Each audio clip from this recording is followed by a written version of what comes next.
નમસ્કાર દર્શક મિત્રો, ટોક વિથ ભાવનગરમાં હું છું નીતિન સોની.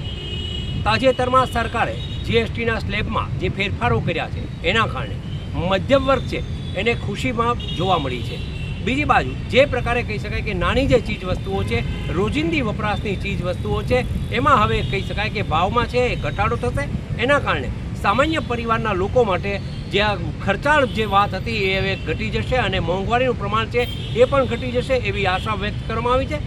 કેવા પ્રકારના ટેક્સ લાદવામાં આવ્યા છે, ટેક્સથી શું ફાયદો થશે, બીજી બાજુ કેટલીક જીવન જરૂરિયાતની ચીજ વસ્તુ છે, માનો કે કાર છે, એસી છે, ફ્રીજ છે, એ બધી વસ્તુમાં પણ જીએસટીના દર ઘટાડો થયો છે. એના કારણે રાચરચીલું જે લોકો લઈ રહ્યા છે, સામાન્ય વર્ગ છે, એને હવે આ જીએસટીમાં ઘટાડો થયો છે. એના કારણે વસ્તુ લેવી પરવડશે. બીજી બાજુ હાઈફાઈ કારો છે, આ ઉપરાંત કેટલીક જે મોજશોખની વસ્તુ છે, પાન મસાલાની વસ્તુ છે, એમાં જીએસટીના દર વધારવામાં આવ્યા છે. પરંતુ સામાન્ય રીતે આપણે જોવા જઈએ તો જે પ્રકારે જીએસટીના સ્લેબમાં ફેરફારો થયા છે એના કારણે મધ્યમ વર્ગને ફાયદો થશે અને બચત પણ વધશે તેવું હાલ જાણવા મળ્યું છે. જીએસટીના સ્લેબના ફેરફારની જે કંઈ અપેક્ષાઓ હતી એ જ પ્રમાણેના જીએસટી કાઉન્સિલ જે 56મી મીટિંગ મળી એની અંદર નક્કી થયું. એ જોતાં અપેક્ષાઓને પ્રયાસ કર્યો છે કે ભાઈ એ લોક અપેક્ષાઓને મળી શકાય. ખાસ કરીને એનાથી આર્થિક રીતે ઘણી બધી જગ્યાએ ફાયદાઓ પણ થશે, પરંતુ આની અસર આવતા એક સમય લાગશે.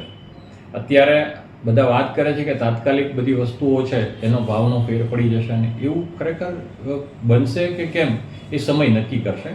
પરંતુ આપણે ત્યાં કન્ઝ્યુમર પ્રોડક્ટ કે જેની અંદર ખાસ કે મોટો જે ફેર પડ્યો છે અને સામાન્ય વ્યક્તિઓને જે કંઈ લાભ મળવાની વાત છે એ બધી જ વસ્તુઓ એમઆરપી બેઝડ વેચાય છે. અને આપણી એમઆરપી ઇન્ક્લુઝિવ ઓફ ટેક્સની હોય છે. એટલે વેપારી આજને દિવસે પણ જે કાંઈ માલ વેચે છે એ એમઆરપી ઉપર વેચે છે. ખરેખર તો એમઆરપી અને એમઓપી એટલે માર્કેટ ઓપરેટિંગ પ્રાઇસ અને માર્કેટ મેક્સિમમ રિટેલ પ્રાઇસ, આ બે વસ્તુઓની ઉપર ધ્યાન આપવાની જરૂર છે. અને જ્યાં પણ ટકાવારી બદલાશે, જેમ કે આપણે વાત કરીએ તો દવાની વાત કરીએ તો ઘણી બધી દવાઓ છે એ 18%ની અંદર હતી, જે 12%માં હતી, એ બધી જ દવાઓ 5%માં શિફ્ટ થશે. તો એને કારણે થઈને ચોક્કસ જો મને ટેક્સના ભારણની અંદર 10થી 12%નો ફેર પડતો હોય તો સીધી મારી કિંમત જે છે એ 10થી 12% તો ઓછી થાય જ થાય. અને એને કારણે ઉત્તરોત્તર જે કાંઈ નફાની અસરો પણ આવતી હોય છે કે મેન્યુફેક્ચરથી ડિસ્ટ્રીબ્યુટર પાસે માલ જાય, ડિસ્ટ્રીબ્યુટર પાસેથી રિટેલર પાસે, અને રિટેલર પાસેથી કન્ઝ્યુમર પાસે આવતું હોય છે. તો એ ચેનલની અંદર નફાની ઉપરની જે ટકાવારી છે એમાં પણ ફેરફાર થાય છે. એટલે ઇફેક્ટિવલી 10થી 15%નો માલની અંદર કિંમતમાં ઘટાડો બજારમાં દેખાશે. એને કારણે થઈને માણસોની ખરીદ શક્તિ વધશે. સમય જતાં જેમ જેમ આની અસર ઇફેક્ટ પ્રોપરલી આવવા મળશે એમ પ્રોડક્શન કોસ્ટની અંદર પણ એની અસર થશે, કારણ કે મારું રો મટીરિયલ પણ એટલું સસ્તું થશે. એટલે મારી મૂળ જે માલની કિંમત છે એમાં પણ ફેરફાર થશે. અને આપણે વાત કરીએ જો ગુજરાતની, તો ગુજરાત મેન્યુફેક્ચરિંગ હબ તરીકે આપણા દેશમાં પ્રખ્યાત છે. મહત્તમ મેન્યુફેક્ચરિંગ ગુજરાતમાં થાય છે. તો એ સંજોગોમાં ગુજરાતની ઇકોનોમીને પણ વેગ મળશે. આપણે જે કંઈ પ્રોડક્ટની વાત કરીએ, જેમ કે કન્ઝ્યુમર પ્રોડક્ટ છે, ટૂથપેસ્ટ છે, ટૂથબ્રશ છે, આ બધી વસ્તુઓની પણ 18%થી ટેક્સ ઘટીને 5%ના સ્લેબમાં લાવવાની વાત છે. નો ડાઉટ હજી ફક્ત જીએસટી કાઉન્સિલે આની રજૂઆત કરી છે અને એમ કીધું છે કે આ સજેશન્સ કહી શકાય. હવે આવનારા દિવસોમાં સરકાર આને કેવી રીતના લે છે, એને અમલીકરણ કેમ કરશે, એ બધા પ્રશ્નો તો ઊભા જ છે.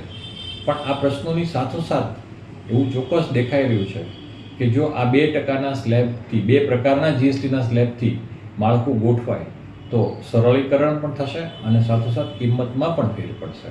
તો સામાન્ય રીતે જે કંઈ માણસોને માલની અંદર, ઘર ખર્ચની અંદર, પોતાના બજેટની અંદર ફેર પડશે, તો મોંઘવારીની જે અસર છે એ અસર પણ ક્યાંક ને ક્યાંક નાબૂદ થઈ શકશે અથવા તો ઓછી થશે, એવું પણ ચોક્કસ થશે. ભાઈ, જે પ્રકારે સ્લેબની વાત છે, ખાસ કરીને કઈ વસ્તુ સસ્તીઓ થશે જે સીધી સામાન્ય માણસને સ્પર્શવાની છે, મધ્યમ વર્ગના માણસને સ્પર્શવાની? નીતિનભાઈ, ઘણી બધી પ્રોડક્ટ એવી છે અત્યારના. આપણે જોઈએ તો કન્ઝ્યુમર પ્રોડક્ટની વાત કરી મેં આપને કે હેર ઓઇલ છે, ટૂથપેસ્ટ છે, વોશિંગ પાવડર છે, આ બધી જ વસ્તુઓ જે છે એના સ્લેબ બદલાઈ રહ્યા છે. દવાની અંદર પણ ખૂબ ફેરફાર થશે. સાથોસાથ નાનકડી કદાચ આપણને રોજબરોજમાં ના અસર કરે છતાં પણ અસર કરે એવી વાત કરીએ તો રેસ્ટોરન્ટની અંદર પણ ફેરફાર થયો. હવે રોટલી અને પરોઠા જેવી બાબતની અંદર જે ટેક્સનું ભારણ હતું એ સામાન્ય માણસના ધ્યાનમાં ત્યારે નહોતું આવતું. પણ આપણે તો રેસ્ટોરન્ટમાં જઈએ એટલે આપણને 20 રૂપિયા કે 25 રૂપિયાની એક રોટલી આવતી હોય, એક પરોઠાની કિંમત આપણે ચૂકવતા હોય, ત્યારે ટેક્સ કેટલો લાગે છે ના ખબર પડે. છતાં પણ એ સંજોગોની અંદર આપણે જોઈએ તો ત્યાં પણ આપણને જો 10% જેવી રકમનો ફેર પડે તો સામાન્ય માણસોને પણ એનો ઘણો બધો ફેર પડશે. એવી જ રીતે ફ્રીજ, એર કન્ડિશન જે કન્ઝ્યુમર ઇલેક્ટ્રોનિક્સ આઇટમ છે જેની અંદર પણ ઘણો બધો ફેરફાર થયો છે. 28%માંથી એ સીધું જ તે 18%માં આવશે. તો મોટી રકમની અંદર 10%નો ફેર એટલે ઘણો બધો જાજો ફેર કહી શકાય. આજે મને એક વોશિંગ મશીનની કિંમત 10-12 હજાર રૂપિયાની થતી હોય કે 15 હજારની થતી હોય તો એની અંદરથી 1,000-1,500 રૂપિયાની કિંમત ઓછી થઈ જશે. તો સારી વસ્તુ લોકભોગ્ય બનશે અને લોકો સુધી પહોંચી શકશે, એવું ચોક્કસ થશે. જીએસટીના કાયદામાં અત્યાર સુધીમાં 4 સ્લેબ હતા: 5%, 12%, 18% અને 28%. સરકારે આ જીએસટી કાઉન્સિલની જે ગઈકાલે ગઈ એમાં 12%નો અને 28%નો સ્લેબ નાબૂદ કરવાનું નક્કી કરેલ છે. એટલે 12%માં જે કંઈ આઇટમ પડે છે એ કાં તો 5%માં જશે કાં 12%માં જશે, અને 28% વાળી આઇટમ બધી 18%માં જશે. એની સામે એક નવો સ્લેબ ઊભો કર્યો છે 40%, જેમાં ટોબેકો, પાન મસાલા, મોટી કાર એ બધામાં 40% ટેક્સ લાગશે. ઘણી બધી ચીજોમાં ફેરફાર થશે. લગભગ 400 જેવી આઇટમ છે જેમાં રેટ ચેન્જીસ થાય છે અને એના કારણે ઘણી બધી વસ્તુઓ સસ્તી થાય છે. દાખલા તરીકે સરકારે જે ભાગ પાડ્યા છે એ ભાગની વાત કરીએ તો એક તો રોજબરોજની વપરાશની જે ચીજો છે એ 18% અને 12%માં હતી, એમાંથી 5%માં લઈ જશે.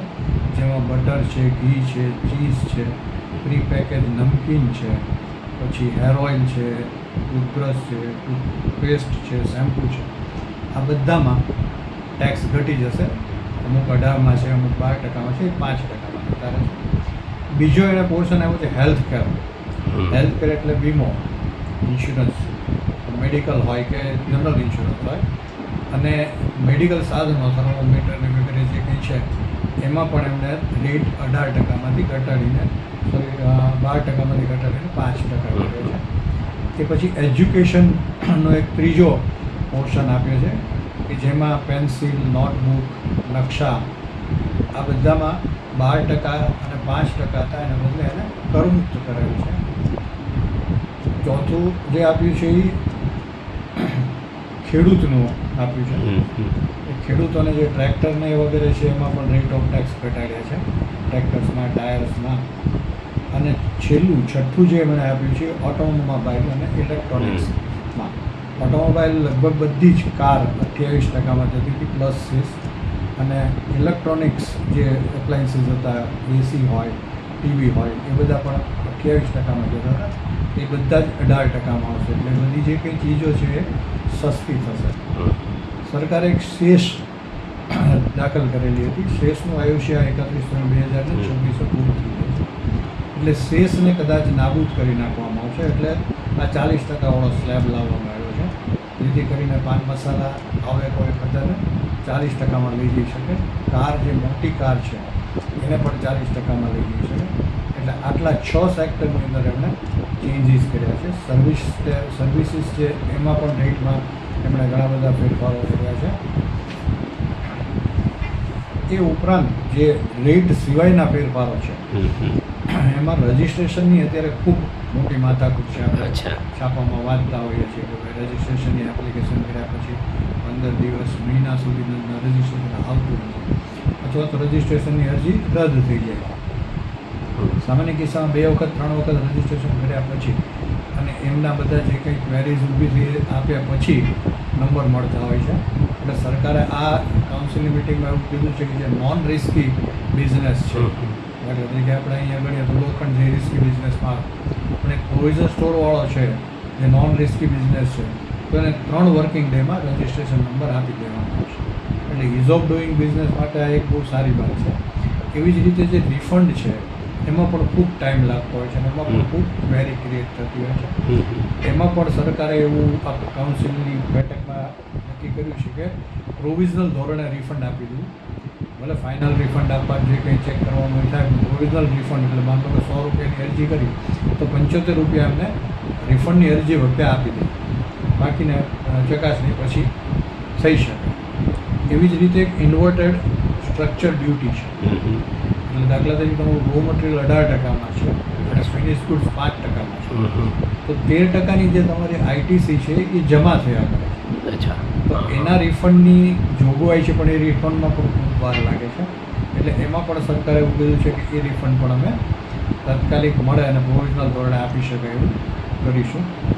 એ સિવાય જે નોન પ્રોફિટેરિંગ ક્લોઝ હતી એ પણ એબોલિશ થઈ ગઈ છે. પણ એવું આમાં એમણે નક્કી કર્યું છે કે હવે આ નોન પ્રોફિટેરિંગ ક્લોઝ છે એ ક્લોઝ હવે અહીંના ઓફિસરો જ જીએસટીના છે એ ચકાસણી કરશે. નોન પ્રોફિટેરિંગની વાત કરીએ તો આ ફેરફારોના કારણે એવા ઘણા બધા કિસ્સા બનશે.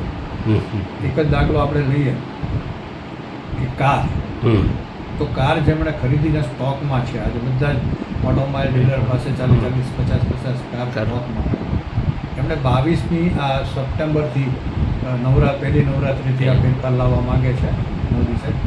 તો જે 22 સપ્ટેમ્બરથી આવશે તો 22 સપ્ટેમ્બર પહેલાં જે કંઈ કાર ખરીદી છે એના પર એમણે 28% જીએસટી અને સેસ ભરવાનો છે. અચ્છા. હવે 22/9થી 18% ટેક્સ હશે, સેસ નીકળી જશે. તો જે સેસ નીકળી ગઈ છે એ સેસ જશે.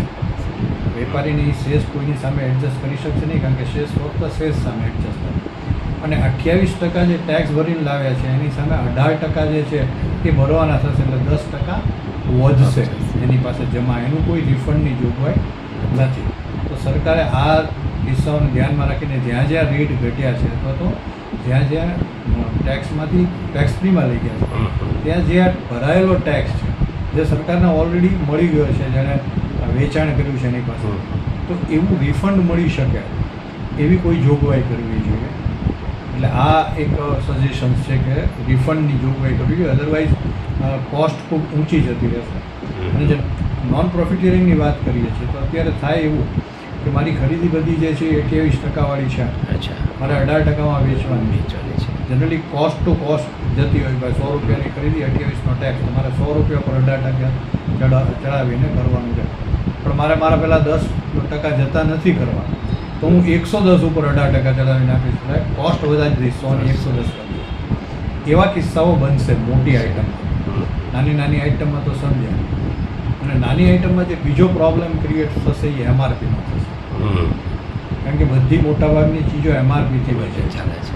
હવે 5% વાળી આઇટમો આ તો કરમુખ કરી બટર કે ઘી કેવી, તો એમાં ઓલરેડી જીએસટી સમાઈ ગયેલો છે જે એમઆરપી છે એનો. હવે નવું એમઆરપી જ્યારે નક્કી થાય ને નવો માલ આવે ત્યારે, પણ અત્યારે બધાની પાસે બધા પ્રોવિઝન સ્ટોર હોય કે મોલ હોય, બધા પાસે સ્ટોક હોય 50 લાખ કરોડનો સ્ટોક પડ્યો હોય, તો એ સ્ટોક જ્યાં સુધી પૂરો નહીં થાય ત્યાં સુધી એમઆરપીના ભાવે વેચશે. તો પબ્લિકને ટેક્સનો ફાયદો કોઈ નહીં. અચ્છા. એટલે એના માટે પણ સરકારે વિચારવું જોઈએ, કારણ કે એમઆરપીથી જ બધી વસ્તુઓ વેચાય છે. દવા હોય કે પ્રોવિઝન સ્ટોર્સ હોય કે કોઈ પણ શેમ્પૂ હોય, હેર ઓઇલ હોય, તો એ જે એમઆરપી છે એ ઓલરેડી ટેક્સ સાથેની નક્કી કરવામાં આવી હોય છે. અને એમઆરપીનો ખરેખર મતલબ છે મેક્સિમમ રિટેલ પ્રાઇસ. એનાથી વધારે તમે ના લઈ શકો, એનાથી ઓછા લઈ શકો. પણ મોટાભાગના વેપારીઓ એમઆરપીથી જ વેચતા હોય છે. અને એમઆરપી ઘટાડવી કેવી રીતે એનું કોઈ મિકેનિઝમ જીએસટી પાસે છે નહીં, કારણ કે કાયદો આપો એમઆરપીનો જુદો છે. અચ્છા. અને એમઆરપીની પણ એનોમલી એવી છે કે એમઆરપી નક્કી કેવી રીતે થાય. તો આજે દાખલા તરીકે ભાવનગરની કોઈ ઇન્ડસ્ટ્રીઝ છે, એને કોઈ પ્રોડક્ટ બનાવી, એ પ્રોડક્ટની એમઆરપી એને નક્કી કરવાની હોય તો કેવી રીતે નક્કી કરવાનું? તો કે આ પ્રોડક્ટ છે એ આસામમાં વેચાય માનવું, તો અહીંથી આસામ સુધીનું ફ્રેટ એમાં એડ કરવાનું, એમાં એનો પ્રોફિટ એડ કરવાનો, અને જે રકમ આવે એમાં ટેક્સ ઉમેરીને એમઆરપી નક્કી થાય. તો ભાવનગરમાં એ વસ્તુ વેચાય તો આસામના ભાવે વેચાવાની. તો એમઆરપી માટે પણ સરકાર થોડીક અવેરનેસ લાવવી પડે વેપારીઓને ને કન્ઝ્યુમર્સમાં, કે ભાઈ એમઆરપી આ રીતે હોય છે ને એમઆરપીથી ઓછી કિંમતે વેપારી ધારે તો વેચી શકે. એટલે આટલા ફેરફાર છે. સરકાર આને નેક્સ્ટ જેન જીએસટી રિફોર્મ કહે છે. 8 વર્ષ પછી આ રિફોર્મ આવ્યા છે, પણ રેટ ઓફ ટેક્સને બાદ કરતાં જે રિફોર્મ્સ છે એ કેટલા અમલમાં આવશે એ હજી સરકાર જ્યારે અમલમાં મૂકે ત્યારે ખબર પડે. કારણ કે જ્યારે જીએસટીનો કાયદો આવ્યો ત્યારે 3 વર્કિંગ દિવસમાં રજિસ્ટ્રેશન આપી દેવાની જોગવાઈ હતી, પણ બોગસ બિલિંગ અને બીજા બધા કારણોસર રજિસ્ટ્રેશન લેવું એ સમજો ને એટલું બધું અઘરું બની ગયું હતું કે લોકો રજિસ્ટ્રેશન લેવાનું ના લેવાનું પસંદ કરતા. બીજું એક લોકોની ડિમાન્ડ હતી આ જીએસટી કાઉન્સિલની મિટિંગમાં કદાચ એમ કે આના પર વિચાર કરવામાં આવે. અત્યારે જે એક્ઝમ્પશન લિમિટ છે કોઈ વેપારીને નંબર લેવા માટે, એક સર્વિસ આપતો હોય તો 20 લાખ છે અને માલ વેચતો હોય તો 40 લાખ. અચ્છા. હવે 20 લાખ ને 40 લાખની રકમ ખૂબ નાની થઈ ગઈ છે, જે ભાવ જે પ્રમાણે વધ્યા છે એ પ્રમાણે. તો એમાં વધારાની લોકોને ઈચ્છા હતી કે ભાઈ 20 લાખના કદાચ 40 લાખ થાય અને ગુડ્સના 40 લાખના 80 લાખ થાય તો જે નાના નાના વેપારીઓ છે, નાના નાના સ્ટોર્સ છે, એ જીએસટીની ચુંગાલમાંથી નીકળી શકે. પણ એ આમાં કોઈ સુધારો કરવામાં આવ્યો નથી. આપણે ઈચ્છે કે ભવિષ્યમાં આ બાબતમાં પણ જીએસટી કાઉન્સિલમાં સુધારો